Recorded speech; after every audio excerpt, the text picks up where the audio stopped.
Like, share और subscribe करें हमारे इस चैनल को और बेल आइकन को दबाना ना भूलें ताकि हमारी वीडियो आप तक सबसे पहले पहुंचे। हेलो स्टूडेंट, आज हम फिर कुछ नया पढ़ेंगे। तो मैं आपसे एक बात पूछना चाहती हूँ कि आप लोग सब स्कूल में पढ़ चुके हैं और वहाँ पर आपकी कोई यूनिफॉर्म हुआ करती थी, तो आप बता सकते हैं कि यूनिफॉर्म क्यों होती थी? निश्चित रूप से यह कारण था कि आप सब लोग एक समान दिखें।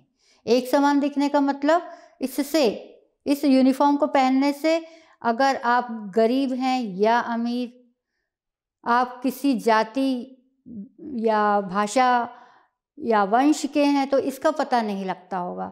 अर्थात आप उस विद्यालय में, स्कूल में एक समान दिखाई देते हों। परंतु यदि मैं इसमें थोड़ा सा चेंज कर दूं और मैं ये कहूं कि यूनिफॉर्म का मतलब होगा कि एक ही नाप के कपड़े आपके यूनिफॉर्म सिलवा दी गई है और आप सबको वही नाप का पहनना पड़ेगा, तो निश्चित रूप से परेशानी होगी। आप में से किसी की हाइट ज़्यादा है, किसी की कम है, किसी की हेल्थ ज़्यादा है, किसी की कम है, तो क्या वो सभी के लिए एक नाप के वस्त्र ठीक रहेंगे? आपका कहना होगा कि निश्चित रूप से नहीं। तो यहाँ पर आज हम इसी संदर्भ में बात करेंगे समानता की। कुछ लोगों का समानता के लिए कहना है कि प्रकृति ने सब लोगों को समान रूप से रखा है, तो उनके साथ भेदभाव नहीं होना चाहिए। अर्थात उनको समान सुविधाएं, समान वेतन, सब कुछ समान मिलना चाहिए। यह गलत होगा। कैसे गलत होगा?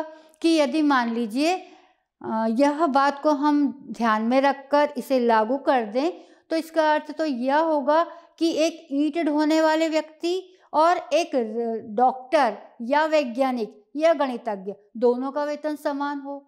यदि ऐसा होता है तो मेरे ख्याल से तो समाज का उद्देश्य ही समाप्त हो जाएगा। तो आज हम इसी संदर्भ में विस्तृत चर्चा करेंगे कि समानता जो शब्द है, इसके नकारात्मक और सकारात्मक दृष्टिकोण क्या है।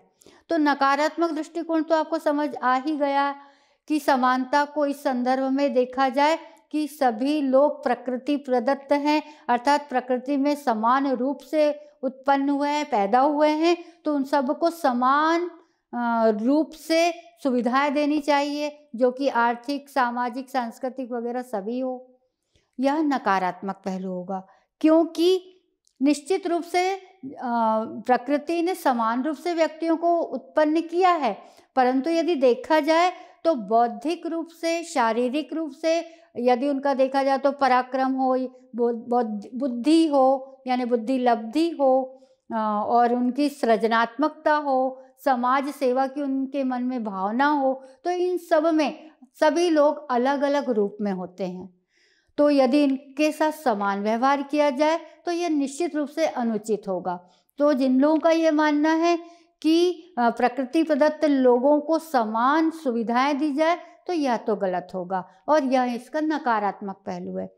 पर यदि हम इसके सकारात्मक पहलू की बात करें तो निश्चित रूप से सकारात्मक पहलू यह होगा कि देश के नागरिकों को समान अवसर और समान उपलब्धियां प्राप्त की जाए, अर्थात प्रदान की जाए, ताकि वह अपने व्यक्तित्व के अनुसार विकास कर सके। अर्थात सभी लोगों का अलग अलग व्यक्तित्व होता है, तो उनके व्यक्तित्व को विकसित करने के लिए समान रूप से अवसर प्रदान किया जाए। यदि ऐसा होता है तो इसका अर्थ होगा कि यह समानता का सच्चा अर्थ होगा। जैसे कि समान अधिकार या जो मुझे प्राप्त हैं वह सामने वाले को भी प्राप्त हों, और समान उपलब्धियां जो उससे प्राप्त हैं वह मुझे भी प्राप्त होना चाहिए। यह राज्य के प्रत्येक नागरिक का मानना होगा। तो हाँ, ये ठीक है, उचित है कि सभी लोगों को समान अवसर प्रदान किए जाएं ताकि वे अपने व्यक्तित्व का अधिकतम विकास कर सके। और जो राज्य ऐसा करता है तो निश्चित रूप से वह नागरिकों की स्वतंत्रता का ध्यान रखता है और वह पूर्ण रूप से लोकतांत्रिक है। अब हम बात करते हैं समानता के आयामों की।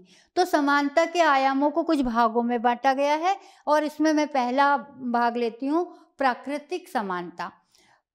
सिसरो, रूसो वगैरह का भी मानना था कि जो मनुष्य है, मानव है, वह राज्य में प्रकृति के अनुसार उत्पन्न हुए हैं, अर्थात वह सब लोग प्राकृतिक रूप से समान हैं, अतः उनको समान अवसर प्रदान होना चाहिए क्योंकि वह प्राकृतिक रूप से समान है। परंतु आने वाले समय में यह अतार्किक लगा, अतः इस सिद्धांत को नहीं माना गया, यानी प्राकृतिक समानता को आगे नहीं बढ़ाया गया, उसके अनुसार नियम नहीं बनाए गए क्योंकि यह उचित नहीं है। जैसे कि अभी मैंने थोड़ी देर पहले ही बताया कि हर व्यक्ति रूप, रंग, वेशभूषा में तो अलग होता ही है, परंतु अगर हम मानसिक रूप से देखें तो उसकी बुद्धि, उसकी क्रिएटिविटी यानी सृजनात्मकता, सामाजिक सेवा के प्रति उसकी भावना, यह सब अलग अलग होती है। तो यदि उनको समानता इनके साथ बढ़ती जाए तो यह गलत होगा, हो सकता है इसका वह दुरुपयोग भी करें। तो इसलिए प्राकृतिक समानता वर्तमान में तार्किक नहीं है। अब हम दूसरी बात करते हैं, कानूनी समानता। ऐसा यदि माना जाए कि आधुनिक युग में जो समानता सबसे पहले सामने आई है तो वह निश्चित रूप से कानूनी समानता होगी। अब कानूनी समानता के अंतर्गत क्या बातें होती है? तो कानूनी समानता के अंतर्गत पहली बात हो गई कानून के समक्ष समानता। इसका अर्थ क्या हुआ कि उस राज्य में रहने वाले प्रत्येक व्यक्ति जो किसी भी जाति, वर्ग, भाषा का हो, गरीब हो या अमीर हो, वह कानून के समक्ष समान हो। अर्थात कानून के समक्ष समान होने का अर्थ ये हुआ कि यदि वो किसी प्रकार का अपराध करते हैं तो उनको समान रूप से दंड दिया जाए, और यदि वो कोई अच्छा कार्य करते हैं तो समान रूप से पुरस्कृत किया जाए। ये क्या हो गया? कानून के समक्ष समानता। कानून का समान संरक्षण। कानून का समान संरक्षण का अर्थ क्या होगा कि कानून के सामने सभी लोग समान हैं, और यदि कोई व्यक्ति आर्थिक रूप से मतलब निम्न श्रेणी में है या जाति के रूप में निम्न है तो ऐसा नहीं होगा कि कानून उसको संरक्षण प्रदान नहीं करेगा। कानून की नज़र में हर व्यक्ति, चाहे वह अमीर हो या गरीब या किसी जाति विशेष का हो, वह सबको समान रूप से संरक्षण प्रदान करता है। और साथ ही कुछ ऐसा वर्ग है जो किसी कारणवश मजबूर है, तो ऐसी स्थिति में उनके लिए शिक्षा और आर्थिक सुविधा को विशेषाधिकार के रूप में भी दिया जा सकता है।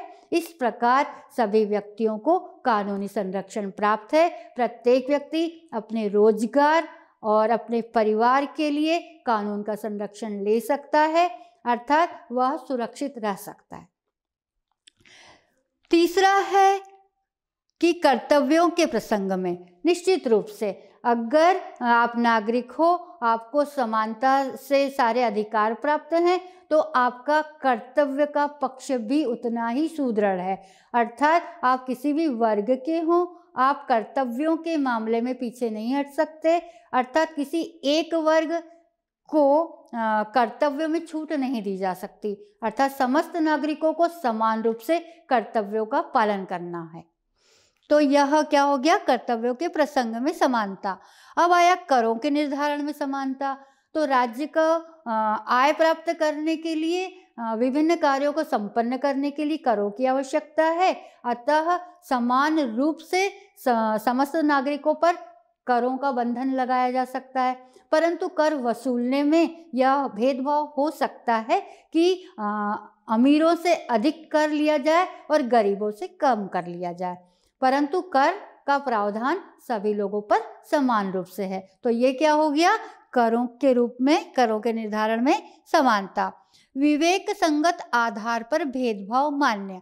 इसका अर्थ ये हुआ कि राज्य विवेक संगत रूप से लोगों से भेदभाव कर सकता है। अर्थात क्या हुआ कि यदि कोई वर्ग पतित है, वह ऊपर नहीं उठ पाया है, चाहे वह आर्थिक क्षेत्र हो या फिर शिक्षा के क्षेत्र में हो, तो ऐसी स्थिति में राज्य का यह कर्तव्य है कि वह उनमें भेदभाव कर सकता है, अर्थात किसी विशेष वर्ग के लोगों को विशेष प्रकार के अधिकार दे सकता है। जैसे कि अगर मैं देखूं, अमेरिका में ऐसा एक वर्ग था जिसमें वर्ग के अमीर और गरीब थे। उसी प्रकार दक्षिण अफ्रीका में यदि देखा जाए तो निग्रो लोग हुआ करते थे, और भारत में भी देखा जाए तो कुछ जाति संबंधी भेदभाव हुआ करते थे। तो अगर अपन देखते हैं तो कानून क्या करता है कि विवेक संगत भेदभाव यहाँ पर कर सकता है कि ये जो पतित वर्ग है इनको सामान्य वर्ग के सम्मान लाने के लिए उनको विशेष प्रकार के आरक्षण दिए जाते हैं, जो कि शिक्षा, चिकित्सा, आवास और आर्थिक रूप होते हैं। यानी ये आरक्षण देकर इनको कालांतर में समान रूपता सभी लोगों को समान रूप से एक वर्ग में लाने का प्रयास किया जाता है। तो ये क्या हो गया? विवेक संगत आधार पर भेदभाव मान्य। अब अगला है राजनीतिक समानता। तो राजनीतिक समानता का अर्थ क्या हुआ कि प्रत्येक व्यक्ति जो उस राज्य का नागरिक है उसको विशेष योग्यता होने पर राजनीतिक अधिकार प्राप्त होना चाहिए, जिसमें पहले नंबर पर क्या हुआ? मतदान का अधिकार, अर्थात समस्त नागरिकों को यह अधिकार होना चाहिए कि वह मत दे सके। एक वांछित उम्र प्राप्त करने के बाद वयस्क मताधिकार के अंतर्गत वह मतदान देने के अधिकारी हों। दूसरी बात है चुनाव में उम्मीदवार बनने का अधिकारी, अर्थात चुनाव में उम्मीदवार बनने का अधिकार हो, यानी कोई भी वर्ग का हो तो वह चुनाव में खड़े होने का यदि योग्यता रखता है तो वह अधिकारी हो। परंतु इसमें असमानता क्या देखी जाती है कि यह सैद्धांतिक रूप से तो है कि गरीब और अमीर कोई भी वर्ग का व्यक्ति उम्मीदवार बन सकता है, परंतु सैद्धांतिक रूप से ये हो गया कि आप बन सकते हैं, पर व्यवहारिक रूप में देखा जाए तो गरीब स्वयं के प्रचार के लिए पर्याप्त धन नहीं जुटा पाता, जितना कि आर्थिक रूप से संपन्न व्यक्ति काफ़ी मात्रा में जुटाकर लुटा सकता है। तो यहाँ यह व्यवहारिकता कम देखने को मिलती है। प्रार्थना पत्र का अधिकार। प्रार्थना पत्र का अधिकार का अर्थ ये हुआ कि कोई भी व्यक्ति अपना एक आवेदन प्रस्तुत कर सकता है, चाहे वह सरकार के विरोध में ही क्यों ना हो, परंतु चूंकि वह देश का नागरिक है तो वह इस समानता का अधिकार यदि रखता है तो उसको इस प्रकार का प्रार्थना पत्र देने का अधिकार है। राजकीय नियुक्तियां तथा सम्मान पाने का अधिकार।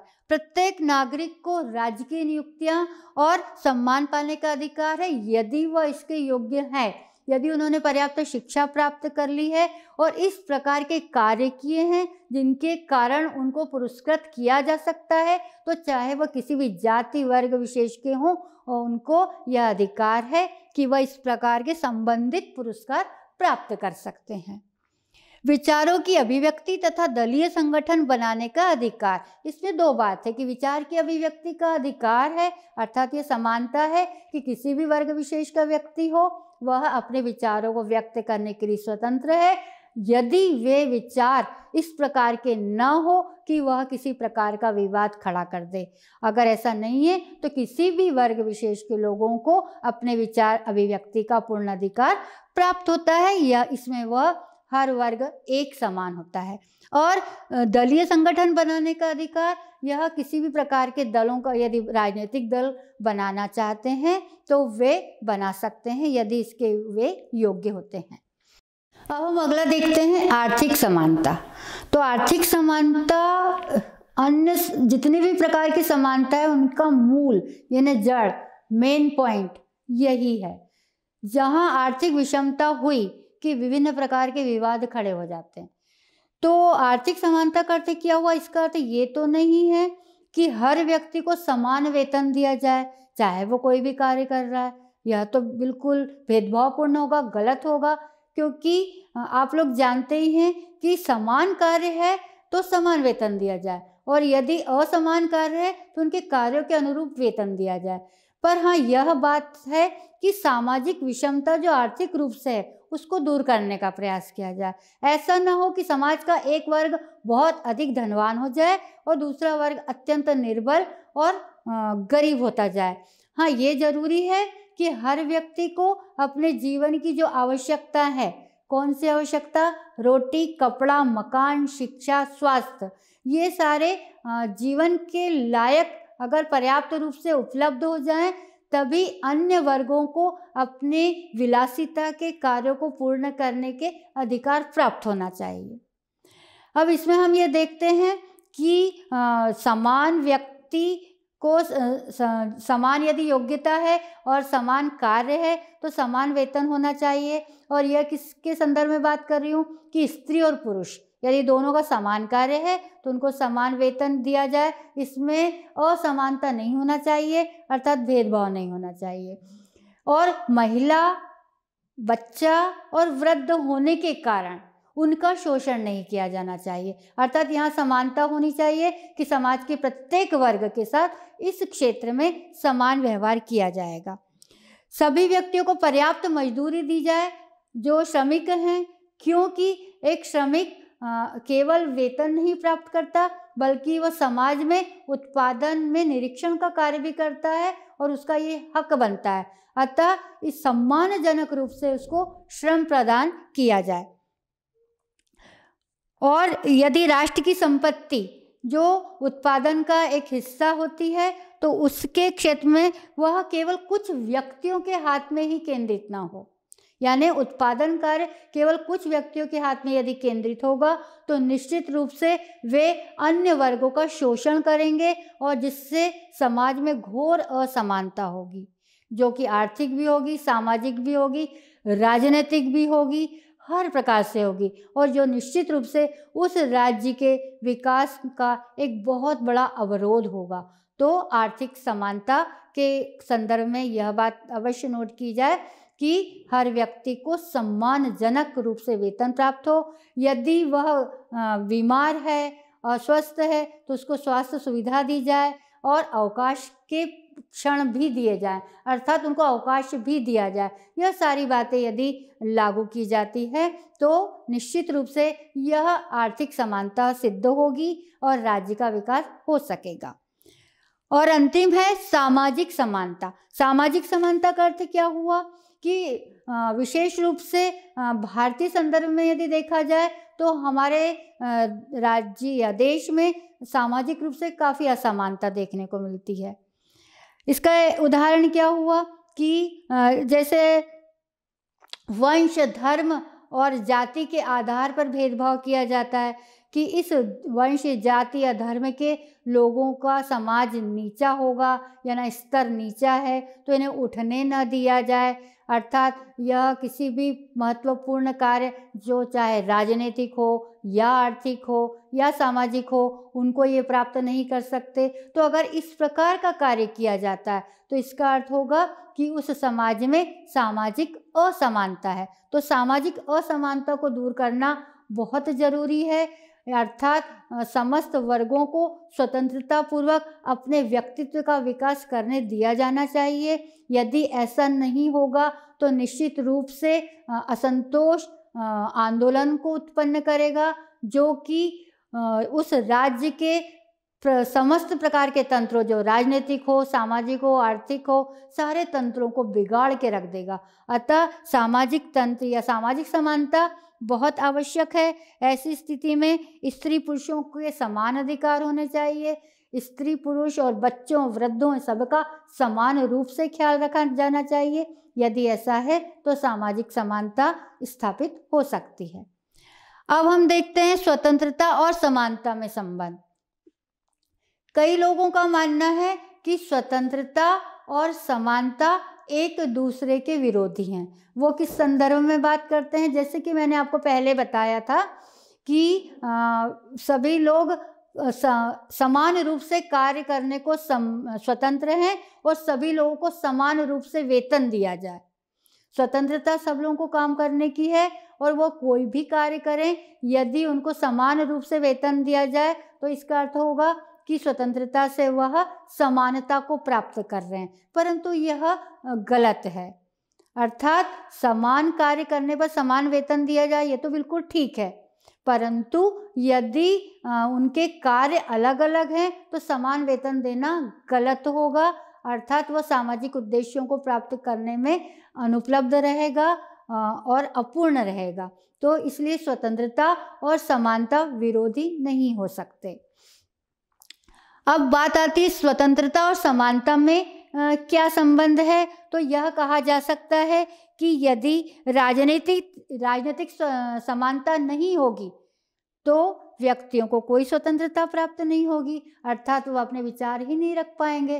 तो इस प्रकार स्वतंत्रता और समानता में पूरक संबंध है, दोनों एक दूसरे के पूरक है। यानी राजनीतिक स्वतंत्रता प्राप्त है तो व्यक्ति समान रूप से, मतलब वह अपने राज्य में समान रूप से हर कार्य को करने में सक्षम रहेगा। और यदि राजनीतिक स्वतंत्रता प्राप्त नहीं है, राजनीतिक समानता प्राप्त नहीं है, तो वह अपने आप को स्वतंत्र नहीं सोच पाएगा, अर्थात वह स्वतंत्र नहीं रहेगा किसी भी कार्य को करने के लिए। यदि सामाजिक समानता प्राप्त नहीं होती तो ऐसी स्थिति में जो कुछ लोग हैं उनके पास ही सारे विशेष अधिकार हो जाएंगे और समाज का एक और बहुत बड़ा पक्ष पतित हो जाएगा। अर्थात सामाजिक समानता होना बहुत जरूरी है, नहीं तो अधिकांश वर्गों को कोई स्वतंत्रता प्राप्त नहीं होगी। अब अगली बात है नागरिक स्वतंत्रता या समानता। तो नागरिक समानता यदि होगी तो स्वतंत्रता प्राप्त होगी, अर्थात प्रत्येक वर्ग के नागरिक को सामाजिक, आर्थिक और राजनीतिक पक्ष में कार्य करने की स्वतंत्रता होगी तो निश्चित रूप से देश का अधिकतम विकास होगा और वो लोकतंत्रात्मक गति को प्राप्त कर सकेगा। आर्थिक समानता, तो आर्थिक समानता का अर्थ ये हुआ कि योग्यता के अनुसार यदि व्यक्तियों को आर्थिक उपलब्धि प्राप्त होती है तो वह निश्चित रूप से इस आर्थिक स्वतंत्रता को प्राप्त कर देश के आर्थिक स्थिति को सुदृढ़ कर पाएंगे। तो इस प्रकार स्वतंत्रता और समानता दोनों एक दूसरे के पूरक हैं। यदि स्वतंत्रता नहीं है तो समानता नहीं होगी, और यदि किसी क्षेत्र में समानता नहीं है तो वह व्यक्ति अपने आप को उस क्षेत्र में स्वतंत्र महसूस नहीं कर पाएगा। तो मैं उम्मीद करती हूँ कि आपको आज का यह टॉपिक समझ आया होगा। फिर हम किसी और टॉपिक के लिए मिलेंगे, तब तक के लिए धन्यवाद।